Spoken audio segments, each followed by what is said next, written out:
الراجل ابو سيد ده يا اختي لا يعجبه العجب ولا الصيام في رجب. الراجل يا حبيبتي الشهر اللي فات لقاني نزلت جبت خزين البيت بتاع الشهر كله، قام قال لي والله يا بنبع عين العقل، الست العاقله هي اللي بتجيب خزينها من اول الشهر في حدود ميزانيتها، وبالشكل ده ما تشيلش هم حاجه ابدا طول الشهر.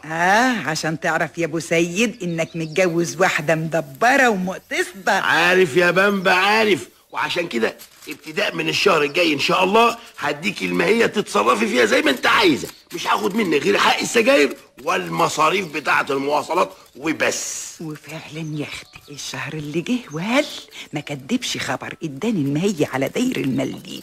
وانا يا اختي رايحه على البقال، فت على الاجزخانه اللي على نصة الشارع، ما انت عارفان دلوقتي خلاص ما بقتش استعقد في الوصفات البلدي، وبقيت اعرف قيمه الادويه والدكاتره بعد ما سمعت يا اختي كلامهم وخفيت من الوجع اللي كان بيجيني. وما دام بقى يا اختي الادويه مهمه قوي كده، قلت اعمل اجزخانه صغططه كده زي اللي عاملاها الست عنايات. واول يا اختي ما دخلت على الاجزه قال لي اهلا وسهلا خالتي بامبا، اتفضلي. اهلا بيك يا اخويا. بقول ايه، يسترك اديني شريط اسبرين. طيب.